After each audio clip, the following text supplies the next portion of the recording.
At Direct Service Overhead, we know how much trust you put in the individuals who have the privilege of working on the components of your home. We understand that a broken garage door is the last thing you want to be worried about, and most of the time, doors break at the most inconvenient times. Our professionally trained technicians service 24 hours a day, and our high-cycle parts are guaranteed to make a noticeable impact on your garage door without putting a damper on your wallet. If you're looking for need of assistance maintaining your current garage door, our team has the experience and expertise to deliver the results you deserve.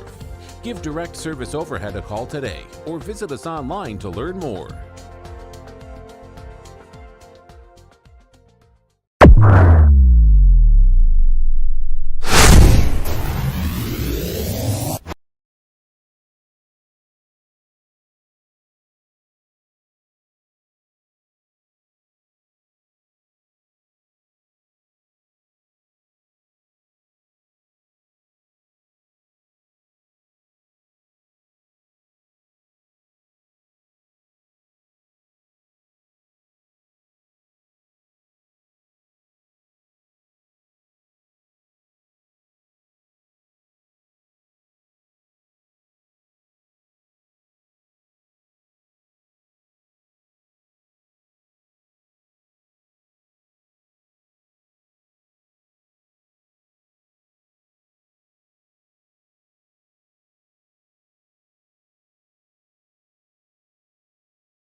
Yeah, probably. I mean, not much, Nate. I mean, it's I think both teams are kind of who we are at this particular juncture of the season, and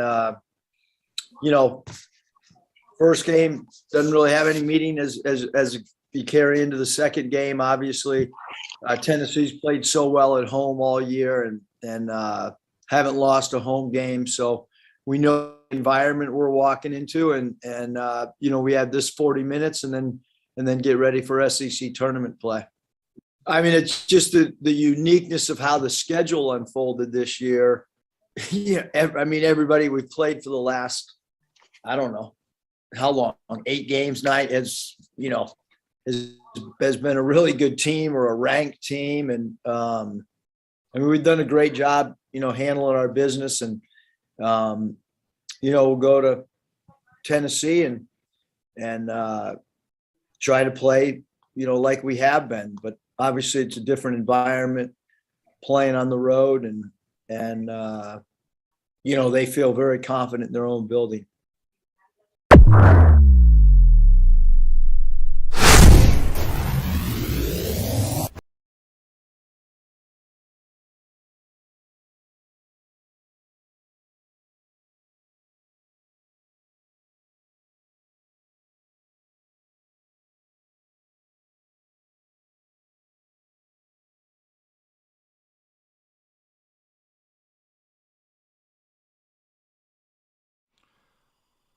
Happy Friday. 3, 2, 1. Yo, what's going on, Arkansas Razorback fans? SEC fans everywhere, welcome. Welcome to the Pig Trail Network YouTube channel. Hope you guys are doing well. Great week so far, right? Not too bad. Arkansas on the road against Tennessee tomorrow. Early tip-off. I've told you guys before, I have mixed emotions when it comes to early tip-offs. I don't know. A lot to talk about, though. And we're also going to talk about Treylon Burks at the NFL Combine. What do we make of it? I'm not going to lie to you. I kind of feel like I think he's okay.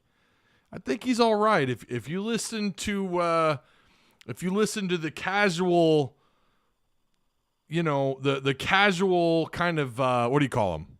Like the window shoppers. The window shopper types on Twitter, they'll tell you that was a terrible performance. It was so bad. I don't know. So we'll go into that just a little bit. I kind of feel like he's going to be okay. I think he's going to be all right. I think he's going to make money no matter what. He's going to make a hell of a lot more money than I've ever made in my life. So, yeah. Got some more Razorbacks that are going to compete. They're going to take part in the NFL Combine today, as a matter of fact. So we'll also discuss that and more. So do me a favor, if you guys haven't already, like, share, subscribe. If you haven't subscribed yet, I would listen. I think you should. I think we do all right here. I think we're okay. We're creeping up on 800,000 total views on the channel. It's amazing. It's just amazing. All the links are provided for you down below. And, of course, shout out to Patreon supporters. I still haven't gotten an update. There's no update from Patreon. So I don't – normally I get it. It's on the 4th, so it'll be my luck that we'll get it. We'll get that update probably as soon as I'm done here. I'll get an email. Oh, yeah, by the way, your Patreon went through. Oh, thanks.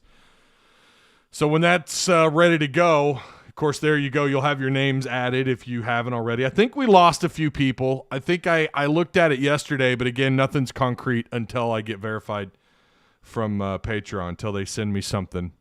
But there's your names. Look at that. Look at you guys go. Oh, we got some super chats here. Big Man Ross with the $20 super chat. Tennessee gets their first home loss of the season on Saturday. Love the hair tie. Yeah, well, I hope you do. Timber Johnson with a $20. Look at that. Back-to-back $20 super chats. That's never happened here. I don't think. Maybe it has. Thanks, fellas. You guys are awesome. Timber Johnson. I appreciate that. Debo, AJ Brown ran 4.48. Treylon ran a 4.5. Yep, he did. He did indeed, Will. You are correct, sir. I'm going to get to that in a minute. We'll, again, we're going to try and cover as much of this as we can. So, hold up. We got baseball also. And, of course, listen, this Arkansas at Tennessee game. I don't know what to, I really don't know, man. I'm not even going to lie to you. I couldn't make up my mind this morning. I went to bed saying, okay, Tennessee's going to beat Arkansas. They haven't lost at home. Teams at home in the SEC this year are not losing. They're just not the top 5 teams in the league. They're not losing at home. And hell, even some of your mediocre teams are pretty damn good at home. It's always difficult to win on the road. That's already automatic. But for whatever reason this year, I feel like it has something to do with the fact that SEC basketball is at its best. I mean, this might be the best we've seen SEC basketball in. I mean, I don't know. I had a guy not long ago tell me, he's in his 50s, and he's like, listen, I'm old enough to remember when we joined the SEC in the early 90s, the SEC had like Kentucky and one other program off and on, maybe a couple other teams that were pretty good. But, and then we had our moments in the 2000s. But this guy's telling me, look, man, I think the last 4 or 5 years have been the best in SEC's history in that stretch of time. So maybe that's played a role, right? The pedigree of coaches, no matter how slimy. I'm looking at you, Bruce Pearl, Wade. There's some other names out there. There's some sliminess going on. And look, not all the time, by the way. Like, every program has run into these issues. I think the problem I have with Will Wade is like this, man, this dude, we've gone over this, so many times, but he's been caught. I mean, he was caught all but red-handed, and the guy has faced no consequences and, whatever. But it makes it so much sweeter that we swept them. So much sweeter that we swept their asses. I love it. But you have a higher pedigree of coaches. You have a better product on the floor. And look what happens, I mean, there's a reason why the SEC in attendance in football is always way up there. Baseball, I think it's the highest. I think, in fact, you can actually combine other Power 5 conferences, and they still don't come to the average of the SEC attendance in baseball. I mean, look at Baum. I mean, even when Razorbacks are average, that place is doing well. It always seems to be thumping, even though you see some empty seats. So, when they're on television, like they're going to be today. So let's start there. Perfect segue into baseball. Arkansas 5-2, coming up against Southeastern Louisiana, the Lions. Rawr. They're 4-5. Today, 3 p.m. How do you guys feel about 3 p.m.? Like, do you feel like they ought to be later on Fridays? Like, let people get off work and come to the games. Like, today, you're going to see a lot of empty seats because, hell, everyone's working. You know, I'm going to be picking my kids up. Like, who the hell can go to these 3 p.m.? I mean, I understand it. There are people who always make time. But imagine how many more people, how many more butts and seats you could get if this were like a 4 p.m. A 4 p.m. first pitch. But that's at 3. I mean, hell, I would even take 3:30.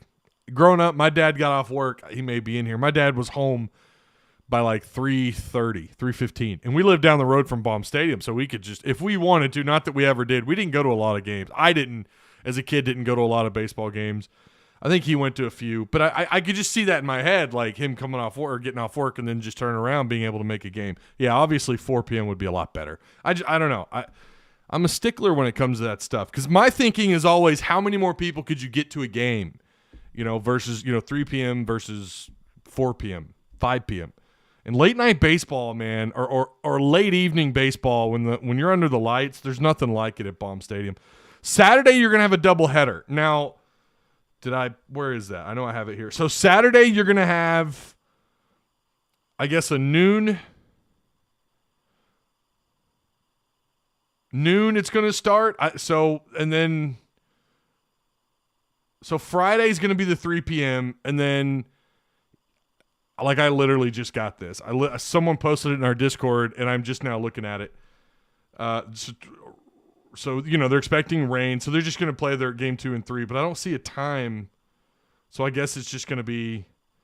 Let's see what the U of A says. Oliver Gregg at the University of Arkansas says, with inclement weather looming, the Razorbacks will play a doubleheader for the second consecutive weekend due to anticipated rain. It's supposed to come down pretty hard up here on Sunday. Arkansas. So the Arkansas game against Southeastern will now be played as part of a doubleheader. So I guess it's just going to be noon and then on. And then they're just going to play on whenever. Okay. So we know that. We know game 2's at noon. I don't see enough, like, obviously then you just got to go X amount of hours to the next game. But there's no, like, gap in time here. Sunday's tickets are no longer valid. Saturday's single game and season tickets will allow access to both games. So there you go. That's not bad. That's not a bad deal. Single game tickets for Sunday can be exchanged for Saturday games or another game based on availability. FYI, for those of you who are like, well, wait a minute. I can't go Saturday, so here's your option here. That's pretty cool. I mean, there you go. Bruce Pearl and Will Wade are both have punchable faces. Bruce Pearl is sweating as we speak. He's somewhere down there sweating. Offensive lineman and right, Alex. There's more going on with the combine. Yes. Super chat going crazy this morning. Get you a new box of Ken Hamlins. There you go. I love it. I'm just gonna call them the Ken Hamlins. That's what I'm gonna call those cigars. I'm just gonna call them the Kenny Hamlins. That's great. I love it. Phil, 5 to 6 is a good time to start. Yeah, me too, Anthony. Why not? Why 3? I just don't understand that, but that's kind of been the case for a while. Myron will be the only jumping ahead of me as always, Alex. I love it. Baseball and basketball at the same time. Hell yeah. Too bad I'll be hog hunting. Ooh, where are you hog hunting at? What do you mean? You going to Texas? Aren't they having a problem in Texas with too many pigs? See, man, this is... You got to have hunters in the world. Like, what are we talking about? Oh, we need less hunting. What the hell are you talking about? You need more hunters. Get out there. You got a problem in Texas with these pigs. Nothing new, though. Pigs kind of own the state of Texas here lately. Burks may have run a 4.5, and to some people it was underwhelming, but you have to keep in mind he's 20 plus. Right. Yep. Do me a favor, guys. Like the stream. I'd really appreciate it if you would like the stream and share the content and all that good stuff. We're sitting at 11 likes. I know we can do better than that. Super Chat is up and rolling. And, yeah. And owning Louisiana. Yeah, you're not wrong. Hogs are everywhere. And, dude, they can be dangerous. They could be absolutely dangerous. So on Friday, you're gonna have Southeastern's gonna pitch a righty. All three of their starters are right-handed pitchers. All their starters on the mound. Will Kinsler, who's 1-0 with a 2.45 ERA, that's not bad. In fact, that ties Connor Nolan's ERA at 2.45 as well. Connor will be pitching game 1 today, and then tomorrow you're gonna have Hayden Robb, who's 0-0. So he hasn't registered a win yet, but he has a 4.5 ERA. He's going up against Hagen Smith. Hagen Smith is expected to still be the starting guy. Despite what happened in game 2, I think that's the right approach. Let him bounce back, and why not do it against these guys? You're not doing it against an SEC opponent. You're giving him another shot, and I think this is the right call. And then later on Saturday, you're going to face another righty, Hunter O'Toole. Sounds like a Adam Sandler, like a character in an Adam Sandler movie. Hunter O'Toole, who's got a 7.2 ERA, and he's 0-1 on the year. Jackson Wiggins will pitch game 3, who's 1-0 with a 3.27 ERA. 3.27 ERA. So, again, these will be available on SEC Network Plus. So, if you've got the ESPN app, you should have access. I'll tell you what I do at home. And I know someone's going to be like, Ty, there's such an easier way, but I have it saved on my browser, and I have for years. It's just ESPN 360. That's their old streaming site. If you guys remember, they started with ESPN 360. It's no longer called that, but that's where I go, and that pulls up all my service provider like content because I have YouTube TV, so I have access to. Well, and I think too since we have Hulu, there's some sort of deal in there too. I don't know, whatever. Arkansas at Baum Stadium this year. I don't know if you guys saw this or if you're aware of. I mean, we all know how good they are at home, which is just the case for a lot of teams across the country. I get that. But Baum Stadium is a special place. They have a 605 to 226 losses record. That's 72. That's .728 all time at Baum Walker Stadium. That's pretty crazy. I knew it was high. I didn't realize it was that high. So that's good for Baum Stadium, huh? Good for them. Killing it. Hopefully they go 3-0 this weekend. Do the bats get hot? I didn't post a Discord question today, but do they continue to build off what they did last weekend hitting, especially in one particular game? Do they keep going? And now we're going to get used to seeing multiple homers, not leaving as many men stranded, although they still left quite a few stranded last weekend, or more than you would like to see. Do they keep it going? Because I kind of feel like they should. Although this Friday night cat, Will Kinsler, that 2.45 ERA, again, I don't know who that was against, but that's pretty good, you know. I mean, Connor Nolan, who's sitting at 2.45 ERA. It's going to be an interesting game 1, but I think after that, I feel like you might be a little, I don't know. The opposite always seems to happen when I say something, so maybe I should say this. I feel like Arkansas is going to struggle again tonight at the plate, and then we'll see what they do in game 2 and 3 tomorrow. So, yeah, if you got a chance, I mean, it's going to be tough to make tomorrow's game, especially with, I don't know what that stadium's going to look like tomorrow, because of how big this Arkansas-Tennessee game is. I mean, it's huge. I would argue it's probably the biggest game of the weekend. It's going to be the highlight game. Imagine getting this dub.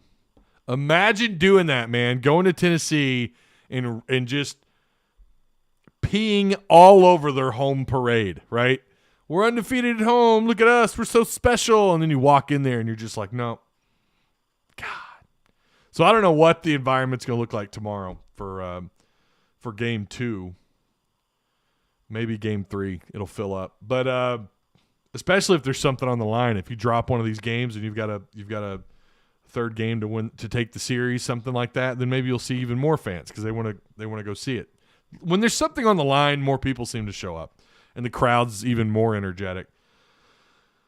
NFL Combine. So we already had Treylon Burks, and we'll get to him in just a second. You still have Trey Williams, Myron Cunningham, John Ridgeway, and Mo Brown left to go. But today you're going to have Myron checking in. It's getting a little bit like with offensive linemen, the thing you're probably going to see people brag about the most is how often they can put up. What's the weight? Is it still 225? Isn't that the rep, 225 pounds? How many times can you put it up? I think it's still 225. So we'll get to see that. And then I guess later this weekend we'll see Ridgeway and Mo Brown and Trey Williams. We'll see how they do. John Ridgeway's coming in with a lot of momentum. Mo Brown's coming in with a little bit of momentum because he tied the league in interceptions. I don't know that he graded out really special from Pro Football Focus. I never really actually checked on. I did at one point in the year. I think he was pretty vanilla, pretty average on Pro Football numbers. We'll see. Maybe he comes to the Combine and he does everything. Maybe he blows some people away. I don't know. And, of course, Trey Williams, who started off hot, and we really thought we had something. Like when when we had individuals telling me, oh, this D-line's elite, let me tell you, Ty, you're wrong. I was starting to think, man, they might be onto something with Trey Williams. Now, John Ridgeway at that point in time in the season was playing pretty good, but it wasn't consistent. It wasn't every game, and it wasn't for 4 quarters. You know, when you're watching him, his job is to clog up and consume blocks. That's his job. And if he can make a play, more power to him. And the cat had his moments. I loved watching him just reach over with that big old gorilla arm of his and just wrap up a running back trying to get around him. I mean, the dude is a monster. He had his moments this year. I thought he moved well for someone that size. So maybe we'll see some of that in the Combine this weekend. Or maybe we might have trouble seeing it in the Combine from a viewing standpoint. Sometimes you don't really know what you're looking at, but we'll hear the guys who analyze and all that, and we'll see what they have to say about how well these Razorbacks do this weekend. Treylon Burks. Some Hog fans overall. My initial response was, wait, what? He ran look, I thought he would be a low 4.4, high 4.3 guy. I really did. I thought that's what he was. They clocked him at like 22 miles an hour, which was the fastest. I don't remember. Don't quote me on who that was against. I don't think it was Bama, but it was earlier in the year. Maybe it was Ole Miss. I don't remember, but they clocked him at like 22.5 miles an hour. And I'd read somewhere that was the fastest among any wide receiver in the SEC. So when you hear things like that and you watch him play, you think, okay, that dude, I mean, he's splitting defenders. He split Alabama DBs. Like, he torched Alabama DBs. We're talking about the cream of the crop here. Alabama Crimson Tide, even when their secondary isn't that spectacular, they still have talent and speed, athleticism. They have all of that. I mean, their third string could start anywhere just about in the country, right? Or at least be in rotation or whatever, which is not easy to do. And he's, Burks is making him look silly. So, yeah, I think a lot of people, rightfully so, thought, okay, this dude's going to drop at least a 4.38, 4.39, maybe a low 4.4. He drops a 4.55, I think it was, on his first attempt, but he comes back and he runs a 4.5. Now, let me be perfectly clear. We're talking about a dude that's like 6'2", 6'2 plus. I want to say just close to 6'2.5", 225 pounds. Hands aren't as big as we initially thought. We thought this dude was going to have like almost like 10.5-inch hands. And I don't know. Like, now we get into the strict details. Someone said, well, I think that's thumb to pinky. I don't know. I mean, I always thought you kind of went from like where your wrist ends and your palm begins all the way up to your middle finger. You know, I'm not going to flip you guys off. I thought about it, but I'm not going to do that. But from here to there, so I guess they do it the other way. I don't know. Whatever. But they had him at 9 7/8, tied for third among. And when I saw that tied for third, I thought, oh, you mean of everybody who's participated, or everybody who maybe they took these measurements. Like, this is everyone. Maybe they took all these measurements the day before yesterday or whatever, or before the event. They just got everybody, like offensive linemen, defensive linemen, whatever. And he's third amongst everyone, tied for third. Okay, wow, holy crap. No, he's third among receivers. So he didn't even have the biggest hands, and that does matter. I mean, when you talk about being able to catch footballs, right? He did have some drops this year, but I don't think they were enough to be highlighted here. I thought he was overall, I mean, his catch radius is insane. His wingspan is what caught everyone. He tied for third, which I thought he would be like middle of the pack. Tied for third is in front of the middle of the pack when you consider. In fact, it's up there near the top actually. How many? 32 people participated, and I think everyone did their wingspan, or most everyone I think did their wingspan. I think they have to. There's some things you can opt out on, like running your 40 time. You can opt out. Your shuttles and all that. The 3-cone drill. But his wingspan, his arm size, I'm a little surprised with his size he didn't do bench. I kind of thought, like, I know that's not an important stat at all to a wide receiver, but why not? Like, why not go and just do it and just be like, yeah, see, add to your toughness. He puts up 225, like, I don't know, 25 times. And they're like, holy crap. But his 4.5 40 is still moving for someone that size. My initial thought was he just lost money. That was my initial thought. And the more I watch and read and let other people who know way more about this than I do explain the details of what it takes and what some of these scouts are looking at, I'm starting to believe he didn't hurt himself at all. He might actually – maybe he slides. I don't know. I've said all along I think he's going to go somewhere around 25th, 26th. So in my mind, I don't have him as – I've never really bought into the top 12, top 15 pick. But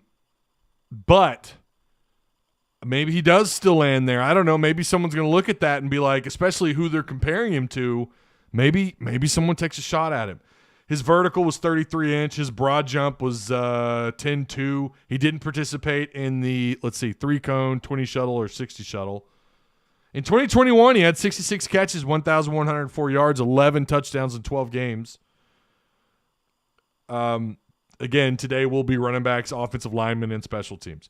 Yeah, and this is the other thing, too. I think some people put entirely too much stock into the NFL Combine. Now, this is something we've talked about here before. What matters the most, and I mean, I've listened to former scouts talk about this. It's a lot film. It is a lot of film. That's what, like, Combine is cool. Combine kind of reassures you what you're getting. You know, it kind of reassures you like what they're capable of doing on the field. Now, something to consider, they don't do this stuff in pads, which is always kind of bizarre to me. Like, why not just dress them up in pads and have them go out there and do this stuff? And let's get real. But then again, you're not taking their raw athleticism into account when you do that. But I think he's probably going to go where I think he's going to go. I think he's probably going to be somewhere floating around the back end of the first round. Could be surprising. Someone might roll the dice. They like these comparisons, and they go all in. I mean, it could happen. I don't know that he drops out of the first. I had someone ask me that this morning. What are the odds that he drops out of the first round? I don't think he does, but I could be wrong. I mean, I don't know. Then again, like I said, I don't think he lost the amount of money because I've thought all along he's somewhere on the back end of the first round. And anytime you think that, anytime you're like, that's where your mind's at, there's always that possibility he slides. So I don't think it's out of the realm of possibility that he slides out of the first round. Guys, it happens all the time. It really does. It happens every year. Someone you think is going to be bad and like, oh, he's going to be lucky to be drafted in the first round. And they're taking at like the 10th pick. And then the opposite happens. Who was that? Was that Matt Leinart some years ago? Everyone thought he'd be the first quarterback taken off the board. And he slid quite a ways away. Of course, we're comparing two different positions. But we've also said the same thing about guys we thought were going to be top 5 picks, and they slide all the way back out of the top 15. It happens all the time. So I really don't know. I have no idea. I do enjoy going over the numbers and some of the analytics, but I'll tell you, I think at the end of the day, what it comes down to is film. We have people arguing in Discord about his route tree and all that. Like, yeah, and I agree, and I do think he's a little raw. They don't run, and we've talked about that here also. Receivers don't run a lot of complicated routes in this offense. They just don't.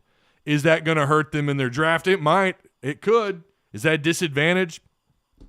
I really don't know this number, but here's a question. How many receivers under Kendall Briles have gone how many of them have been drafted high? What's that number? Who's the best receiver he's ever coached? I would argue Treylon Burks is probably going to be in that category, but I don't know. Routes do matter. Being able to,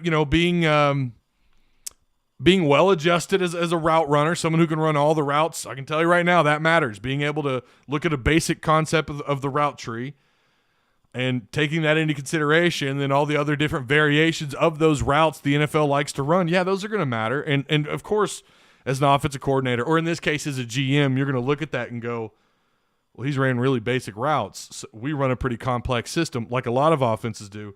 We're going to have to spend a lot of time breaking him into learning these routes. That they're going to take that into account. But I think at the end of the day, too, you look at someone's potential and you go, yeah, he's a quick learner. He'll be okay. I don't think it's as important as some of you want to make. But at the same time, I think it's also more important than some people want to argue. I think it's somewhere in between. Again, it comes down mostly to film. That's what matters a lot. Mayock used to say that when he was on NFL Network. And then he went to the Raiders as their GM or whatever, and he got fired after 3 years. But I always loved the way he analyzed everything. I always liked him. Thought Mayock did a real good job on the NFL Network. And, and people also tried to compare Treylon Burks to Cooper Kupp, similar size. Cooper, in fact, was slower, like a 4.6 40. But I remember being tickled when they drafted him. I liked him. I did. I knew he came from a small school, but listening to what those guys at the NFL Network were saying, I think it was Steve Smith who came out and said, I think it was his first year on the NFL Network, and he said, no, I think Cooper Kupp's going to be a badass. I think Cooper Kupp, he can run every route. He can do everything you want him to do. Great hands. He broke all these records at his school. I'm telling you, he's going to be big. Now we need to be paying credit to him. Steve Smith got it right. And there's people who believe what Burks did may have actually helped him. They're going to know more than me because I'm not an expert in this field. But I feel like I don't think he hurt himself too much. Maybe he did a little. I don't know. I think he stays at the back end of the first round. What's up, Montero Knight? How you doing, man? What up, Ty? It's been a minute. What's going on? Glad to not miss great Razorback information in changing shitty diapers left and right. I don't miss that at all, Frederick. I don't miss changing diapers at all. We're done. No more kiddos. I'm done. 2's enough for me. Some people are like, oh, he kind of runs slow, so he's not going to be that good. What I say is let their skills on the field do the talking, and Burks is a great example of that. Yeah, again, and you're right, Chris. I think, again, that goes back to film. And he was listed at the combine at 6'2", not 6'3". Remember, I told you guys, this stuff happens every year. Someone you think is like 6'4", and they're like 6'2". Happens all the time at the combine. At the combine, I'm going to trust their numbers over everyone because there's money involved. There's a lot of money involved on that field. There were literally millions of dollars on that field, and there will be later today as those guys continue to march on and take part in the NFL Combine. A lot of money. So I take their word at it, because you want to be as accurate as humanly possible. And I know for a fact they take that all into account when you're looking at body measurements and everything. Burke said he's going to bench at his pro day. Okay, well, that's good. Yeah, and that's the other thing. You still have the Razorback pro day. The one thing I've never been told is if they do actual like laser 40 times when they go. And again, and I hate to say this, I'm going to always give the benefit of the doubt to the official NFL Combine over a school's combine or a school's whatever, their pro day. I mean, let's be real. Ask yourself, do you think there's maybe some bias involved there? Like, I think there is. I think there's always a little bit of bias. Again, for a good example, schools always like to up the measurements of their players. They love doing that. And then they go to the combine and it's like, nope, they're not actually that size after all. But the pro day, though, there's going to be cameras there. It's not like you can hide. I mean, it's all out there in the open. It's not like you can hide a lot. And you can't hide how much you're benching, right? I mean, you've got the weight on and you're doing your thing. It's not like they're using fake weights. So, Ty, Bob Holt mentioned in Musselman's Tennessee presser yesterday that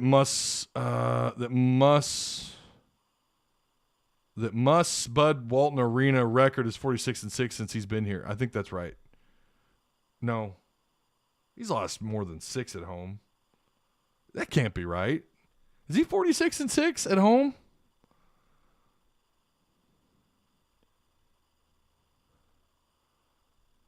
Damn.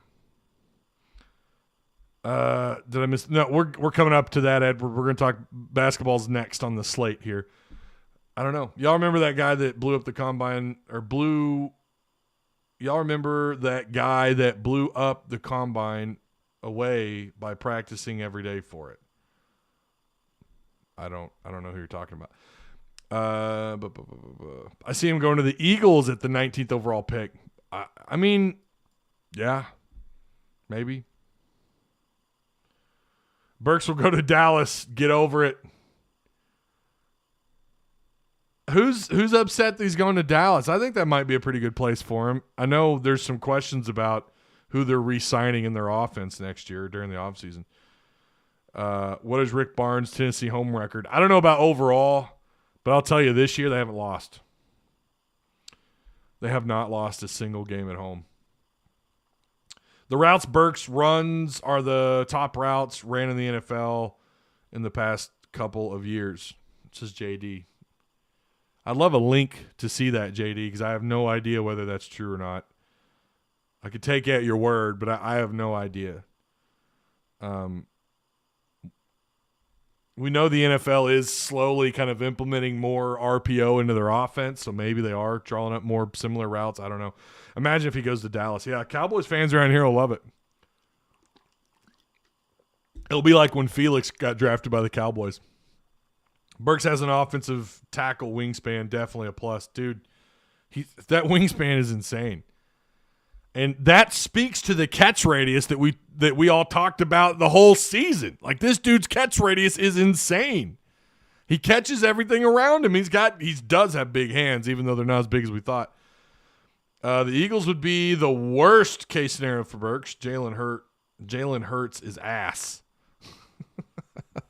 Yeah, I don't know, man. A buddy of mine asked if the Rams would trade up, would you want Treylon Burks?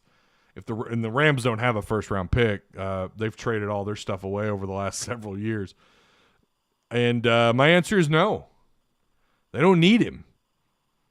It's not that I don't think he's a good receiver. I'd like to see them go. Like to see them tackle. Like to see them go after some offensive linemen. Like to see them draft a left tackle. Maybe another rush in. There's still questions about whether or not Aaron Donald's coming back. I'm not really a Cowboys fan. The only reason I'm associated with being a fan of them is because of my dad.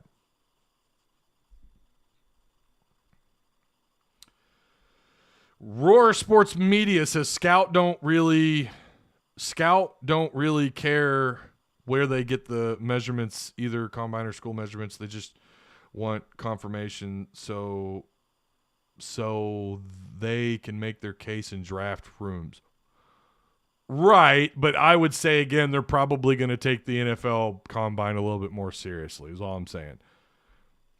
And it's, again, I'm not saying that they're, like, cheating. I'm not saying that at all. I'm just saying, like, the NFL, there's a lot more money put into the NFL combine. And, you know, with all the attention that it gets, all the cameras, I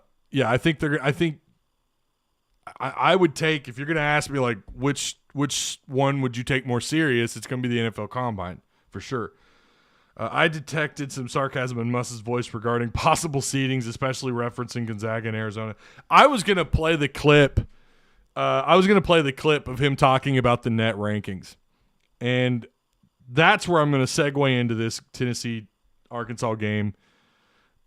Net rankings are, we know that they are, like, the selection committee will look at net rankings.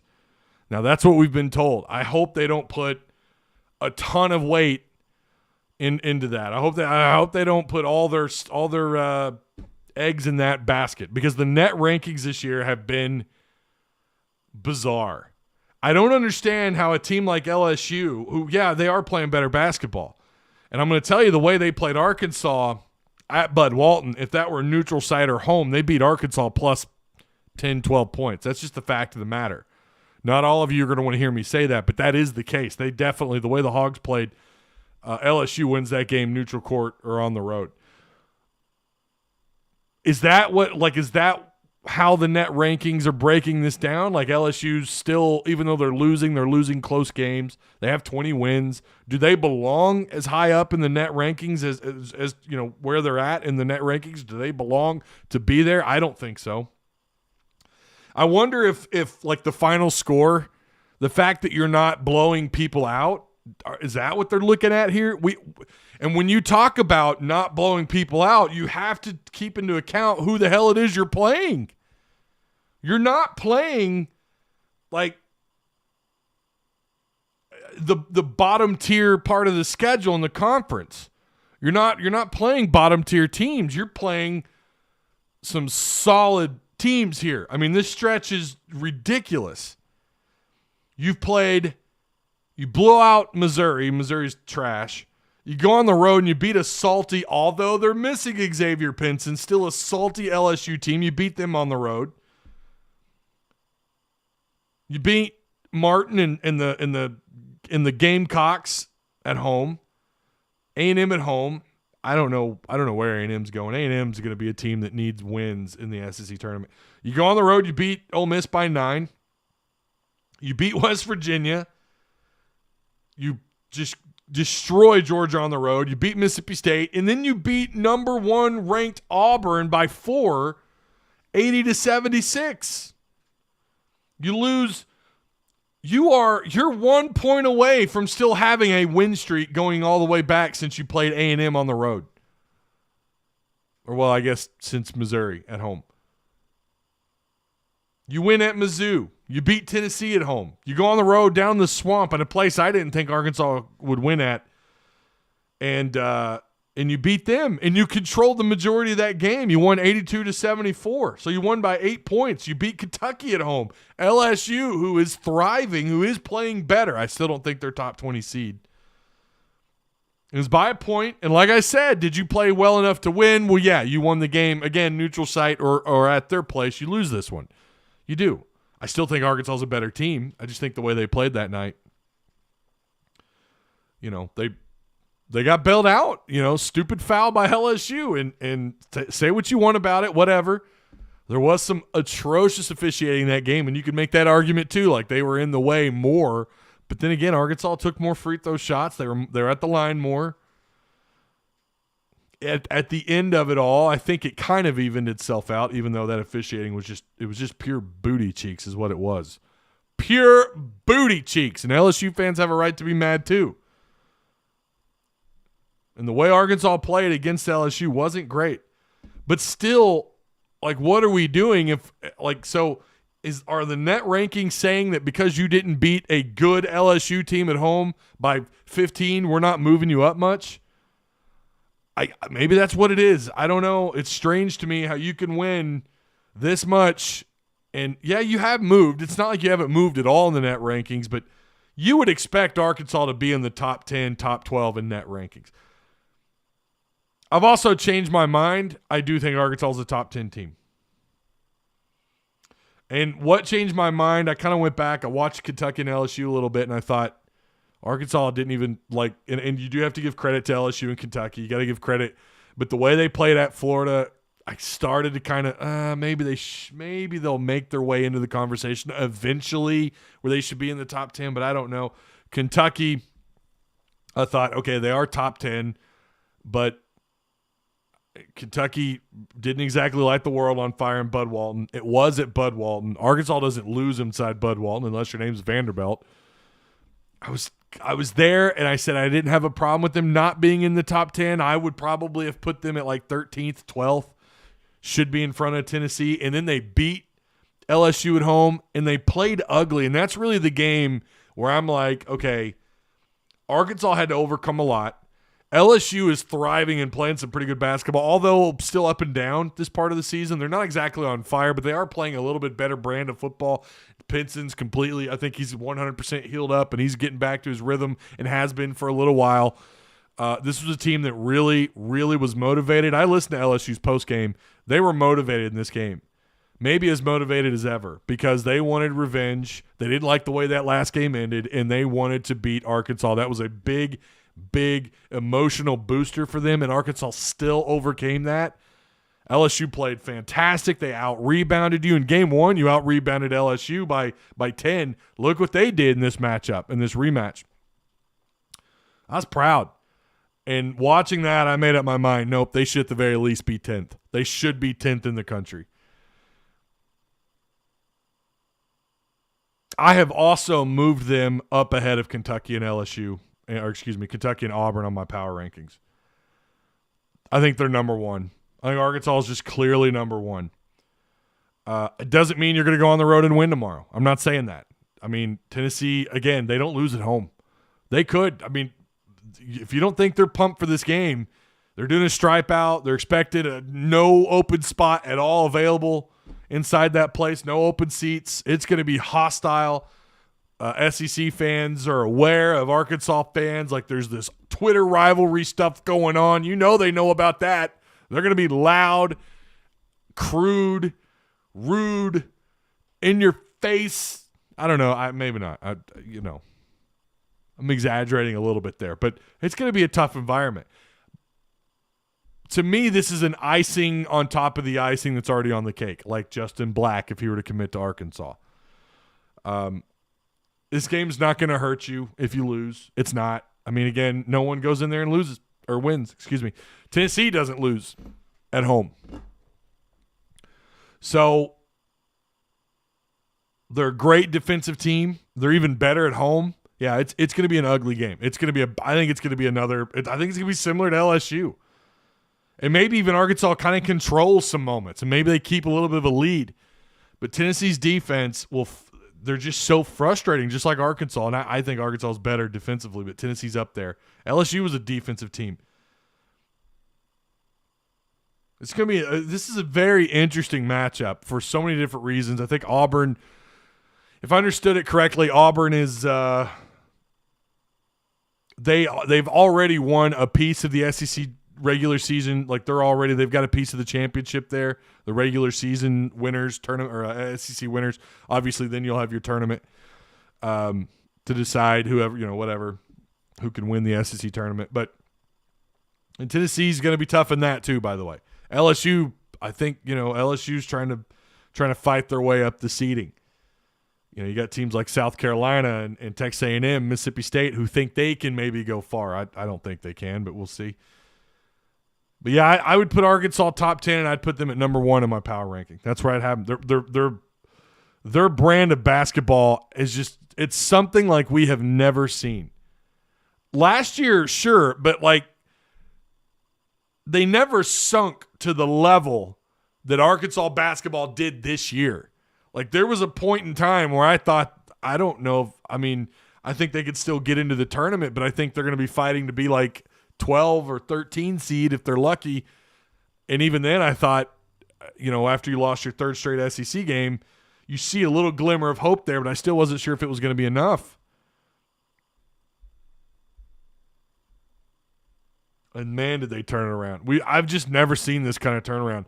They really are. Their defense might be the best defense in not just the SEC, but the way they're playing, whether it's perimeter, clogging up lanes, coming off ball screens. Like, they're doing everything just on another level. This might be the best defensive team in college basketball. They very well could be. And I think you could make that argument. I'm not going to die on that hill. Listen, if you're going to say so-and-so and so-and-so, okay, fine. But Arkansas, the level that they're playing on defense is just incredible. I'm cautiously optimistic about tomorrow, says JR Shelton. What happened the last time Arkansas played Tennessee? You held Chandler to 11 points. Ziegler, who has become a very exciting player in the SEC, he had 12. Adu, who this is a guy who's really come on for them, he had just 4 points, 6 rebounds coming into that game. That's all I was reading about and watching him. It was like, yeah, this guy can be pretty special. You held him to 4 points. Again, you held Chandler to 11 points. You held them to 48 points.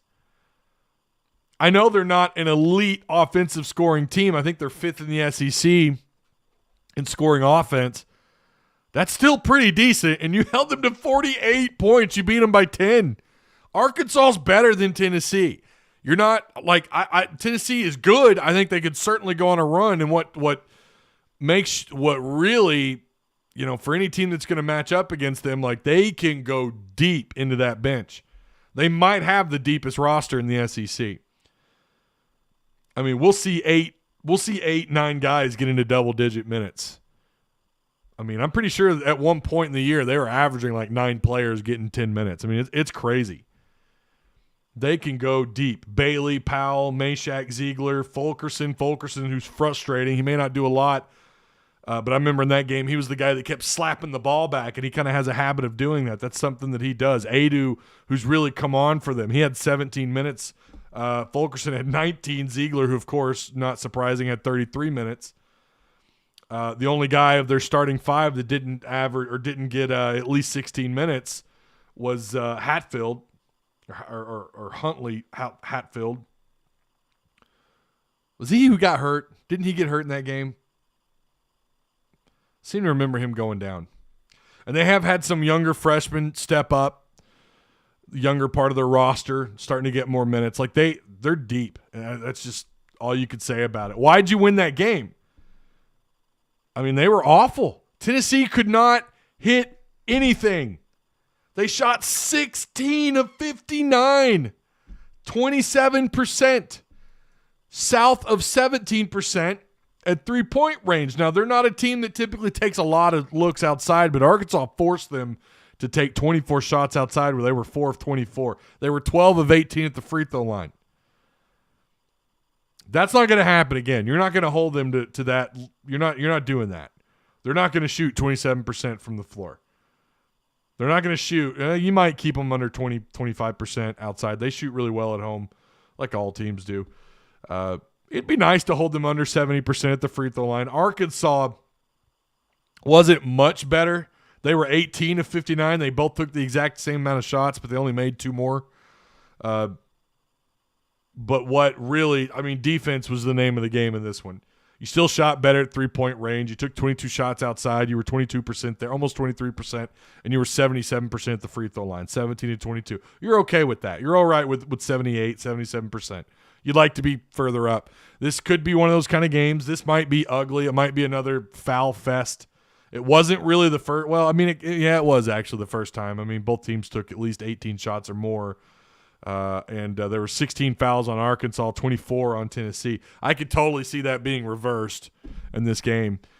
Tennessee, again, when you talk about scoring per game, they average about 73, almost 74 points a game. Arkansas's at 77 points a game. So that puts Tennessee roughly at 5th in the conference in total points per game. Just a couple, actually almost tied with LSU.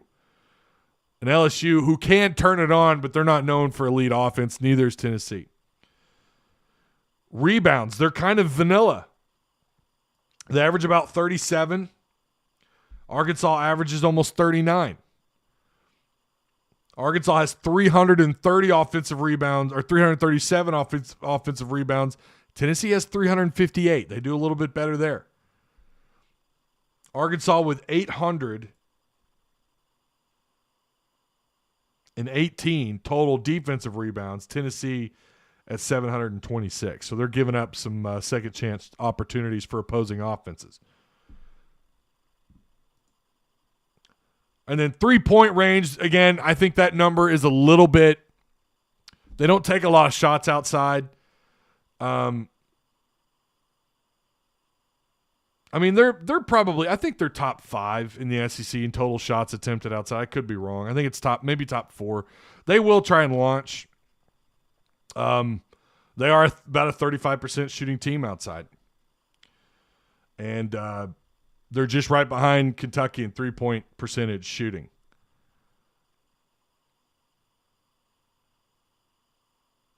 Yeah, the team with the most three-point shots, no surprise there. Alabama's at first, 889 attempts. Auburn has 753. Oh, no, my bad. Florida has 786, and then Auburn at 753. So, yeah, Tennessee's in that group. So, they shoot a little bit more than I realized. But still, they're not in Alabama. They're not going to take a three-point shot every other possession. They might tomorrow. They might try. They're going to try and do whatever they can. When you look at net rankings, Tennessee's top 10 in the country. They're quad 1. They're 15-0 at home, and they're 6-7 against quad 1. 5-0 against quad 2, 6-0 against quad 3, 5-0 against quad 4. 22-7 overall on the year. Their scoring defense in the country, they're just behind LSU. They're at 28th. LSU's at 23rd. And I do think LSU, statistically, they've been consistent all year, just as Tennessee has. Arkansas turned things around. They're not statistically one of the better in the country, but it's just what they do. It's just passing the eyeball test. It's all the things that they force you to do, offensively taking poor shots. But we know the way they started killed them. The way the defensive effort started the first 12 games or so, it put them so far behind.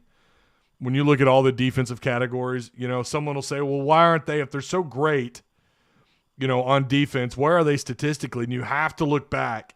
You have to look back on how this season started. You're behind the rankings here because you got off to a horrible start defensively. So you had to make up for it. But your defensive adjustment has been insane. I mean, it's been absolutely crazy. Arkansas ranked right now in defensive efficiency at 135th, or scoring. Sorry, that's scoring defense, 135th. But you have to keep in mind, again, the way you started. It was atrocious. I don't know where KenPom has you, but I think you're pretty high on KenPom as well. Arkansas doesn't really have depth. Devo should start, and Wade should sit. I'll bet $20 Tennessee scores more than 48 points this go-around. Well, yeah, of course. Devo has been back to form lately. Do you think that it might mess up the mojo too much if Devo started and Wade came off the bench? I don't know. I kind of like Devo coming off the bench. That's where he's had his best moments this year. I don't know that you mess up a good thing. I really don't. The way you feel like he's captured lightning in a bottle. Musselman has defensively, and you don't want to lift it up or you don't want to loosen that cap too much. Then the lightning comes out. That's probably the way I would imagine he's approaching this. Alex Henderson says 68-60 Hogs. So he's got the Hogs by 8. Woe is me says Devo better off the bench to me, and I'd have to agree. Yeah, Vescovi and Fulkerson. Yeah, Vescovi can be a problem. Absolutely. Sorry, going back to Burks and the 40 time. The likes of Jerry Rice ran a 4.71. You got to remember, he didn't run a laser back then. I just want people to remember it wasn't as accurate. That was all hand time back in the day. If we win this, I'm predicting a Final Four appearance. God, I'd probably – I think I've got their ceiling Elite 8, maybe Final Four. I mean, I think they're right there. They're right in between there somewhere. It's a little bit different when we're talking about the Elite 8 and then going into the Final Four. Like, it's just that's a different breed of team up there in the Final Four. But, yeah, I'm not ruling it out. Again, not dying on a hill of saying they don't make the Final Four. If you think this is absolutely a Final Four team, I'm not going to argue with you. Did you watch the Hogs Plus episode of the Tennessee and Florida games? No, I didn't. The beginning with all the alumni was great. I didn't. I'm way behind on that content. I need to get caught up. Oh, I need to get caught up. I'm so far behind. I seen the Kentucky fans were making fun of Jay Will and his charges. They're salty. They're so salty, y'all. All right, we're at the hour mark. So, of course, I'm curious what you guys think. Who wins? Who do you got? What's your score? I know I did that late. I should have done that earlier. That's my bad. That's my fault. But I want to know what you think. Does Arkansas, do they get the upset? Or is this just is it time? They're gonna end Tennessee's unbeaten streak at home. Joe says Hogs by 90, Chuck. The most recent episode is showing Burks getting ready for combine. Oh, that's cool. That's pretty neat. I wonder if they'll show his combine on the next one. If maybe they were there filming. That'd be neat. Eagle, Arkansas by 3. Anthony White says 62-57 Tennessee. Yeah, and you're not wrong, Michael. It does depend on the bracket. Yeah, you want to be in a softer bracket for sure. Shahid Mustafa, he's got the Hogs by 4, 68-64. That's a good-looking score right there, Shahid. You guys know me, though. I don't like taking odd scores. I'm an even guy. I don't know why. Maybe I'm a little OCD in that category. I'm an evens guy. I'm just so stubborn. I always bet on the even numbers, always. Not going to lie, I think Tennessee takes the game, unfortunately, says Eric Marler. Yeah, nobody should be blamed for taking Tennessee in this game. And I've got Arkansas in front of Tennessee. I've got Tennessee, maybe they're flirting around with 3 in a power poll in my own power poll, quote unquote. I've never really done one of those before, but I try to watch as much basketball as I can. And then I try to consume as much content as I can. So I always feel like those lesser teams, I'm going to be a little off on. I don't feel as comfortable, so that's why I don't really do them. But those top teams, obviously, they get the most attention. So you feel a little bit better about where you put all those teams. Hogs 71, Tennessee 69, says Chris Bales. Nick Yates 68-66. So here's what we're going to do. We did a giveaway in our Discord. For those of you who are unaware, if you're in our Discord but you're unaware, we you have a leaderboard. Eagle's in our chat. He could also help explain this, but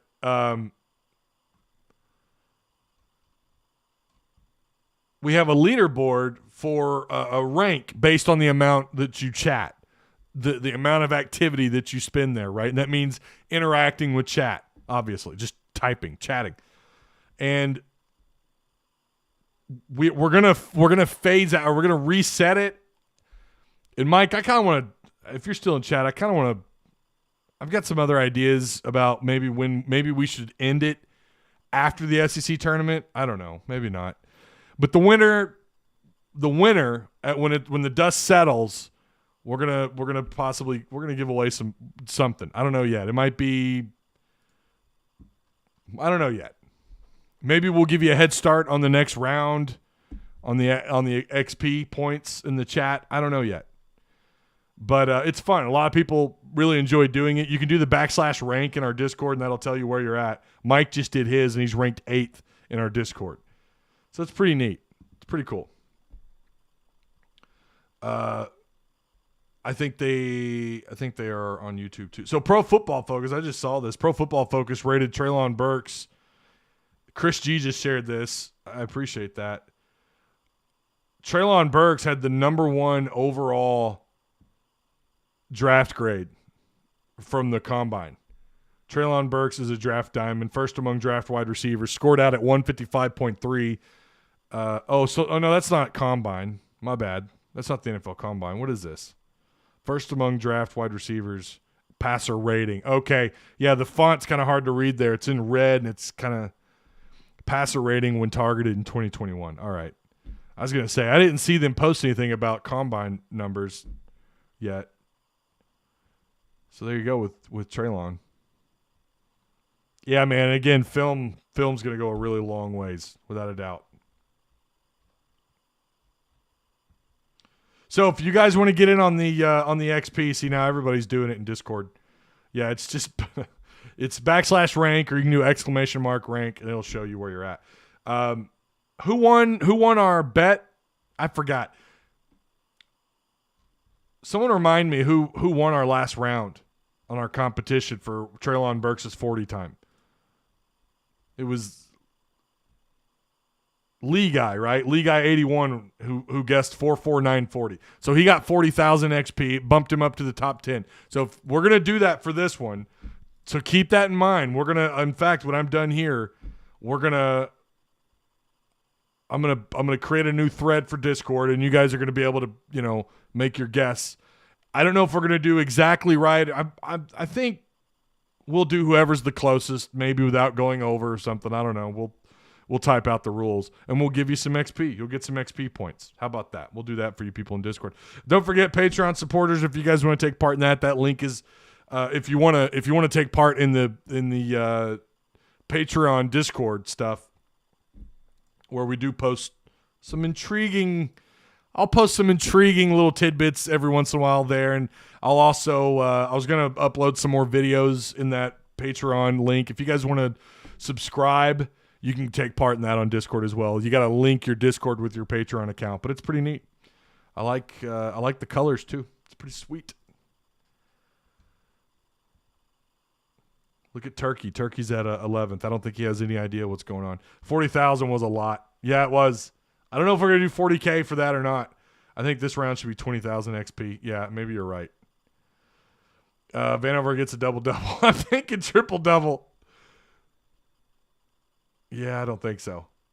I say that, but then the opposite always happens, right? Shahid Mustafa, did I say your score is 68? Yeah, I did. I like that score. So, my official pick. Yeah, you can't blame anybody for taking Tennessee. They haven't lost at home. I do think Arkansas is better. I think Arkansas is a better team, but Tennessee's got so much depth. They've got some ballers. They've got some absolute ballers on that roster. They are also capable of going. I think they're capable of going just as far, if not further. They're kind of built for the tournament. Now, you want to talk about being built for tournament play. Look what Arkansas's accomplished these last, 14 games, whatever. That's a tournament. That's as close to getting to a tournament-like, lineup as you can possibly get to. And Arkansas has exceeded all those expectations.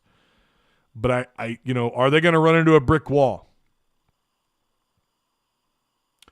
Can Musselman find a way to overcome the crowd, take Tennessee's fans completely out of this game?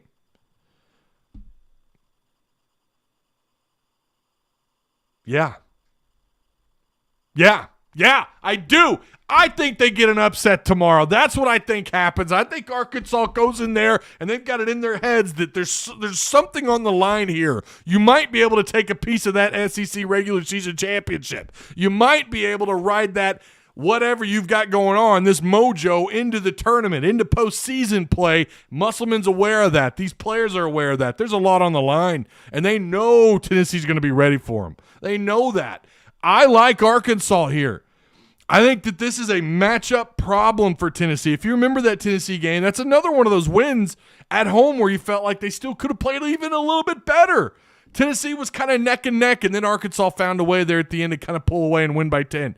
I think they've got upset on their minds. Arkansas is so damn good at forcing you to come completely off your game as an offense. They miscombobulate everything. They screw everything up, and they're doing it without pressing. They're doing it without any crazy change in what they do. It's really just a team hustle. It's just all these guys bought into what's going on, and finally we're seeing these guys buying into the – I say finally. They've bought into the roles for weeks now. They're playing a far better brand of basketball. The product on the floor is phenomenal. J.D. Notae. Look, this last game – J.D. Notae didn't exactly go off. The guy had 13 points. He had 13 points. He fouled out. You didn't have a lot of bench production. Devo had 7 points. Likes had 8. You turn the ball over 10 to their 15 times. Jalen Williams had 13 points, 16 rebounds, 2 assists, a steal, and a block. You had 5 blocks in that game. And Arkansas still didn't do what they can do on offense there, 58-48. You won by 10. I like Arkansas in this game. I think there's so much riding on it. Now, ask me my confidence in that score. It's not super high. Again, it's another one of those games because of this stretch, this incredibly difficult stretch of games that you've had and how much better Arkansas's played. It was hard. And like I said, I went to bed last night taking it at Tennessee. That was my take. I had it written down. I had it typed out. This is why I think Tennessee's going to do it. But I think Arkansas it doesn't matter what you do offensively. And again, Tennessee's a very average offensive team. They've had the benefit of the doubt at home. They're probably going to get some frustrating fouls. It's going to get frustrating. But Arkansas, they don't ever let go of the rope. Look at the LSU game. LSU looked like they were just a one shot away from putting the game away, and they couldn't. Arkansas's annoying like that, and they're good at taking the home crowd completely out of games. Now, this is going to be the toughest home or away environment they've faced all year. Swamp is tough, no doubt about it, but this is a very tough environment. But you know what? You know who else is a pretty good environment? That's LSU. LSU, again, didn't have Pinson, but Arkansas didn't have their guy either. They didn't have Musselman. Arkansas went in there without their starting head coach. Why we don't talk more about that, I have no idea, and still won that game. And at the time, LSU was on fire. Their hype was through the roof. Arkansas went in there and found a way to win. I think that happens again. I think they dig deep down and they find a way to win. It's going to be ugly, frustrating. Hell, Tennessee might even have a decent lead. They might even have a double-digit lead, but Arkansas will find a way. Now, in order to do that, J.D. Notae cannot get into foul trouble early, and neither can Jalen Williams. We cannot stress that enough. Now, you won. You beat LSU without – what, J.D. Notae didn't make a shot in the final, 8 minutes? And then you had J-Dub foul out of the game. And Arkansas still found a way. Now, LSU had some guys foul out, and they kind of ran into some trouble as well. But that's how similar I think this kind of game is with LSU and Tennessee. It's going to be similar. It's going to be down in the dirt, just dirty, physical, back alley fight kind of basketball. But I like Arkansas by a couple points here. I'm going to take Arkansas 68-66. That's why I like Shaheed Mustafa's score. 68-66, Arkansas. It's going to be ugly. Tennessee fans are going to be screaming about officiating on Twitter. Hell, it might go the other way around. Arkansas fans might lose because of bad officiating. Neither team should be surprised if that happens because SEC officiating is garbage. It's awful. It's the worst in Power 5 basketball. Watch any other conference play. I swear to God, SEC officiating is so frustrating. They have way too big of an impact on these games. And that could be something you got to face. Now, again, my confidence isn't super high in Arkansas, but I still like them at the end of the day. Again, 68-66. Go freaking Hogs, baby. That's what I'm talking about. Wilson Wood says, yes, sir. Shaheed Mustafa plus LSU hit us off guard with that defense. We should be ready if Tennessee try to duplicate it. Musselman, it's hard to win twice against the same team. Really hard to do it, and yet we've seen him do it against Mizzou. We saw him do it against LSU. I get it. I don't think LSU – I don't know if LSU's as good as Tennessee or not. If they are or if they're not as good as Tennessee, they're not far behind Tennessee with the way they've played lately. Obviously, Mizzou's not even in that same conversation. Coach spoke about having a special package that has Amude as the focal point. Yes, and I'm glad you brought that up. He had talked about putting in more opportunities for Amude, getting him set up. You didn't have that last time you played Tennessee. Now, last time you played Tennessee, Amude was, he logged 39 minutes, and he did not have a lot of production. He had 5 points. Maybe that's something to keep an eye on. I'm glad you brought that up because I did hear that, and you're not wrong. So, yeah. If Arkansas wins this, it's going to be huge. But like I said, I've already got Arkansas right now. They're my number one team in the SEC on power rankings. And I don't know about I don't know about the SEC tournament yet, and I don't know about the NCAA tournament, how far they go in each of those yet. I feel like their ceiling right now is still borderline Final Four, but on the front end of the Elite Eight. I think they're somewhere in that category. Defense travels, and I think it travels to Tennessee. Go Hogs! If I missed something, well, I'm sorry. We will have the post game here tomorrow. We'll try to cover baseball as well, but obviously we'll be a little bit behind on that. But we will have the post game here tomorrow. I look forward to seeing you guys. Go Hogs! Woo pig! You guys stay out of trouble. Or whatever. I don't care. Get in trouble, but if you're in jail, keep your phone on you if you can. If you're in the drunk tank, just make sure you watch watch the show. I don't care, one way or another. Woo pig. Oh, and don't drink and drive, of course. Don't do that. That's stupid. Go Hogs.